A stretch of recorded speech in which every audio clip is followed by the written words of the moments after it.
Bonjour à tous et bienvenue sur le podcast Chronique du Zodiaque. Je suis Laetitia, astrologue, et je te retrouve ici pour parler astrologie, spiritualité et développement personnel. Chaque semaine, via le podcast ou la chaîne YouTube, à travers des épisodes sur différents thèmes et via des analyses astro, je t'aide à mieux te connaître et à mieux comprendre les énergies qui t'entourent pour pouvoir naviguer consciemment dans ta vie. Si ce concept te plaît, je t'invite à t'abonner et à me laisser 5 étoiles sur ta plateforme d'écoute préférée. Retrouve-moi également sur Instagram ou sur mon site internet pour plus de contenu. Tu trouveras tous les liens en description. Je suis ravie de te retrouver aujourd'hui et je te souhaite une très belle écoute. Tu as sûrement déjà entendu l'astrologie, c'est n'importe quoi, je suis tel signe et je me reconnais pas du tout, c'est vraiment pour les crédules. Ou tu t'es peut-être déjà toi-même dit que tu ne te reconnaissais pas plus que ça dans ton signe. On va analyser ça ensemble. Pourquoi est-ce que je ne me reconnais pas dans mon signe solaire ? Déjà, qu'est-ce que c'est que le signe solaire ? C'est l'endroit du zodiaque où se trouvait le soleil pendant ta naissance. Le soleil passe une année complète à faire le tour du zodiaque et passe donc par les 12 signes. Mais qu'est-ce qu'il signifie ce soleil ? Le soleil, c'est ce qu'on est venu rayonner, incarner sur Terre. C'est notre essence profonde, mais c'est également notre but. Il n'est pas forcément facile d'y accéder pleinement. Ce serait trop simple. L'accès au signe solaire, c'est un cheminement. On doit passer par des étapes, des blocages et des révélations pour y accéder pleinement. Il fait clairement partie de notre but de vie. Le but ici sur Terre est donc de nous incarner pour pouvoir rayonner l'énergie de ce signe solaire. Donc, c'est comme pour tout, des fois c'est plus facile pour les uns que pour les autres. C'est la lumière que l'on cherche à atteindre. Donc le chemin est parfois un peu plus long pour certains que pour d'autres et c'est normal. C'est ok. L'identité solaire peut se construire avec le temps. On peut être amené à ressentir plus fortement certains points de notre thème à certains moments de notre vie. Je le dis toujours, mais le thème astral, c'est vraiment un outil qui va nous accompagner tout au long de notre vie. Et donc, on ne va pas ressentir toutes les parties de notre thème tout le temps, à tous les moments de notre vie. Il y a certains moments où on va ressentir plus notre Vénus. Puis à d'autres moments, on va être plus focalisé sur notre maison 10. Puis à d'autres moments, on va être plus focalisé sur notre ascendant. C'est normal. Il y a vraiment des points dans le thème astral qui vont s'activer à certains moments de notre vie. Et du coup, le signe solaire, peut-être que c'est pas encore le moment pour lui de s'activer dans la tienne. Mais ça ne veut pas dire que tu ne vas pas du tout y accéder. Au contraire. Et on va voir comment. Donc comme je le disais, le signe solaire s'acquiert avec le temps et par moments on peut ressentir plutôt d'autres éléments de notre thème. Parce que oui, spoiler alerte, en astrologie, le soleil n'est qu'une infime partie du thème astral. Si tu ne sais pas encore ce que c'est qu'un thème et ce que tu peux y trouver, je t'invite à aller écouter l'épisode de la semaine dernière où j'analyse tous les éléments du thème astral, je dis un petit peu comment ça fonctionne et du coup j'ai montré la semaine dernière qu'effectivement il n'y avait pas que le soleil puisqu'il y a vraiment beaucoup d'éléments qui sont présents dans un thème astral. Et donc le soleil c'est juste un point parmi d'autres et même s'il est super important, il ne fait pas toute la personnalité. L'ascendant par exemple, parfois il peut plus ressortir que le soleil. C'est la façon dont on se montre au monde et comment on interagit avec l'extérieur. Donc autant dire que c'est un signe dont on utilise souvent, très souvent même, l'énergie. Je vais prendre mon exemple personnel ici. Pendant super longtemps, je ne me suis pas sentie vraiment très lion. Oui, j'ai le soleil en lion, pour ceux qui ne le savaient pas. Et vraiment, je me sentais pas du tout lion. Enfin, j'ai jamais été très show-off avec les inconnus, jamais du genre à me montrer. Et du coup, je le ressentais pas vraiment. Donc, quand je voyais les caractéristiques du lion, il y a certains trucs, je me disais, ouais, ok, peut-être, mais le reste, ça me parlait pas vraiment. Je me sentais beaucoup plus proche d'autres signes. Et là, je me suis rendu compte que j'étais ascendant vierge. Et là, révélation, l'ascendant vierge me correspondait beaucoup plus puisque il correspondait à la petite fille toute sage, toute effacée, qui n'osait pas élever la voix, qui n'osait pas faire du bruit, qui était très timide, introvertie. Enfin, c'était vraiment ça. La petite fille qui était très bonne à l'école, qui était très vierge quoi. Et en fait, je me suis rendu compte aussi. Maintenant, bien entendu, que j'étudie l'astrologie, parce que autant vous dire que quand j'étais jeune et que je connaissais juste mon soleil et mon ascendant, j'étais pas vraiment sur de l'introspection astrologique, hein, au loin de là même. Mais du coup, quand je me suis intéressée à l'astrologie et sur ce que tous nos placements veulent dire de nous, là, je me suis rendu compte qu'effectivement, je me sentais beaucoup plus vierge, mais c'est normal parce que je me suis focalisée un petit peu sur comment je réagissais dans le monde, comment je réagissais avec les inconnus. Et en fait, là, c'est juste l'ascendant qui parle à ce moment-là. C'est l'ascendant qui nous aide à nous montrer dans le monde, à nous montrer à l'extérieur, à nous montrer aux gens qu'on ne connaît pas. Et donc forcément, si on part de ce point de vue-là, l'ascendant est beaucoup plus important et beaucoup plus fort que le signe solaire. Et du coup, forcément, je me sentais beaucoup plus vierge. Et ça ne veut pas dire que l'ascendant est le plus important. Peut-être que c'est d'ailleurs même pas lui, toi, que tu ressens le plus. Peut-être que tu ressens un peu plus le signe lunaire. Il peut être aussi plus facilement perçu que le signe solaire. Pourquoi ? Parce qu'il nous parle de nous à l'intérieur de nous. Il nous parle de comment on est avec nos proches, comment on réagit quand on est chez nous, comment on est à l'intérieur, intérieurement. Qu'est-ce qu'on ressent intérieurement ? Et peut-être que si on analyse, on a tendance à analyser un petit peu comment on se sent au quotidien, et c'est là que le signe lunaire va être plus facile à appréhender que le soleil. Donc le soleil, c'est loin d'être le seul élément du thème.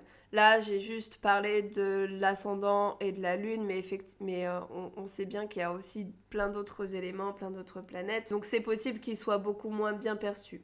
Notamment si la planète dominante est dans un signe complètement différent.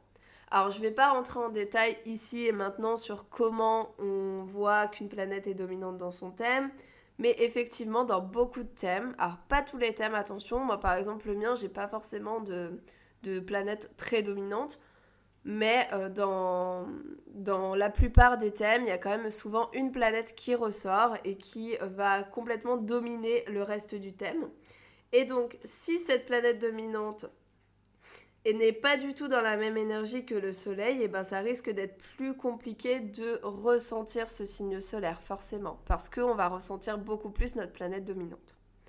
Par exemple, j'ai mon soleil en cancer, mais par contre, j'ai Mercure qui va faire plein d'aspects, qui est angulaire, qui est en vierge à domicile.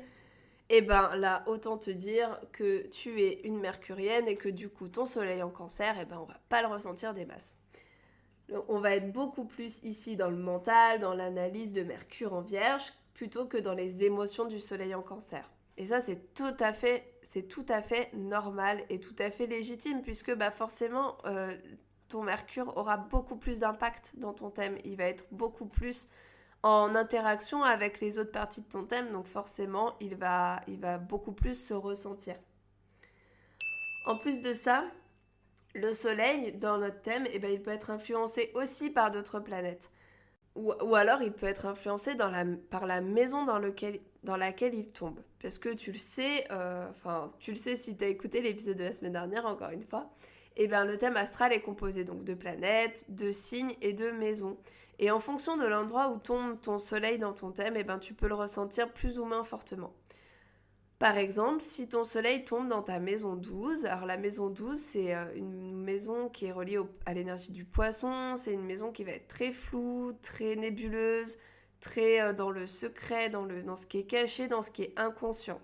Donc, en partant de ce principe-là, si ton soleil se trouve dans ta maison 12, on peut dire qu'il est dans ton inconscient. Donc tu n'en as pas conscience, tu n'arrives pas du tout à l'appréhender et ça c'est tout à fait normal. Mais ça peut être aussi si ton soleil se trouve en aspect, en collaboration avec une autre planète. Si ton soleil est en collaboration avec une autre planète, il va être influencé par elle. Par exemple, un soleil en Gémeaux. Un soleil qui est en Gémeaux, normalement, il va être assez curieux, assez fluide, assez adaptable et assez léger dans sa manière de fonctionner.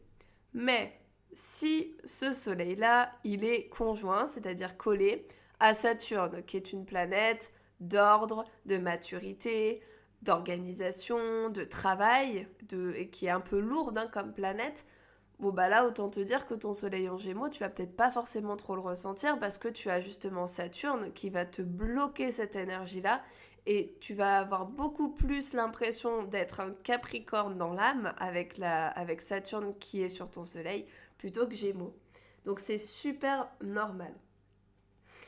Donc là, ça va être super intéressant pour toi d'aller regarder si tu n'arrives pas à ressentir ton soleil, ça va être super important d'aller regarder dans ton thème où se trouve ton soleil et avec quelle planète il interagit.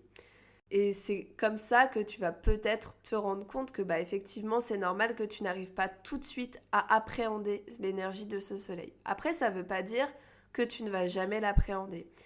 Par exemple, même s'il est dans ta maison 12, et justement, ça peut être justement un travail de conscientiser cette énergie solaire. Ça va être un travail de sortir de l'inconscient l'énergie de ton soleil et de pouvoir enfin briller cette énergie autour de toi. Enfin, j'aimerais finir sur un dernier facteur qui fait qu'on n'arrive pas forcément à s'identifier à notre signe solaire. Et pour moi, ce dernier facteur, c'est tous les clichés qui sont diffusés par l'astrologie que je qualifierais entre guillemets de comptoir. L'astrologie mainstream que l'on peut trouver dans les magazines ou sur les réseaux. Et du coup, tous les clichés qu'on va trouver sur les signes, si on reste sur de l'astrologie de surface et qu'on regarde que les caractéristiques rapides de chaque signe, ça peut être normal de ne pas se reconnaître dedans. Parce que souvent, faut le dire, ils sont trop clichés, voire trop extrêmes. Genre, on va dire que le Capricorne, il fait que bosser à 24. Ou alors, on va dire que les Béliers, ils font que du sport toute la journée, que les Scorpions, ils ne pensent qu'au sexe. Non, excuse-moi, mais c'est pas vrai, c'est faux. Enfin, il y a un moment, il faut réussir à nuancer les choses. Tout n'est pas tout blanc ou tout noir dans la vie. Et en astrologie non plus. Donc, au-delà de la complexité du thème astral, il est aussi important de connaître la complexité de l'archétype de chaque signe. Un signe, ce n'est pas que des mots-clés tout blanc, tout noir. Si je suis taureau, je suis fidèle, mais en même temps, je suis possessif. Non, c'est pas... Il y a de ça, effectivement, mais il y a beaucoup de nuances. Donc déjà, par rapport au reste du thème, mais aussi dans le signe en particulier. D'ailleurs, est-ce que ça te dirait que je te fasse un épisode où je réponds aux clichés sur les signes ? Parce que vraiment, je pense qu'il y a beaucoup de choses à dire. Je pense que ça pourrait être marrant de voir un peu tous les clichés que tout le monde a sur les signes et pouvoir peut-être les débunker. Ou en tout cas pouvoir les nuancer parce que effectivement, il n'y a jamais de fumée sans feu. Donc il y a beaucoup de clichés qui sont logiques pour certains signes. Mais en même temps, la nuance fait partie de la vie et je pense que ça peut être intéressant de voir justement la nuance de chaque signe. Et ça pourrait être cool. Donc si ça t'intéresse, n'hésite pas à me dire en commentaire ou en DM sur Instagram si ça t'intéresserait un épisode débunkage des clichés sur les signes. Voilà, je pense avoir fait un peu le tour sur ce signe solaire. J'espère que tu comprends mieux déjà l'énergie du signe solaire, mais aussi pourquoi est-ce qu'on peut ne pas très bien l'appréhender et ne pas très bien le ressentir. J'espère que cet épisode t'a plu. Je te retrouve la semaine prochaine pour un nouvel épisode. Et d'ici là, prends soin de toi et je te dis à bientôt. J'espère que tu as trouvé cet épisode intéressant et inspirant. Si c'est le cas, je t'invite à t'abonner pour ne pas rater les prochains épisodes et à me faire un retour en laissant 5 étoiles ou un commentaire. Je te retrouve la semaine prochaine pour une nouvelle chronique du Zodiaque. Prends soin de toi et à bientôt.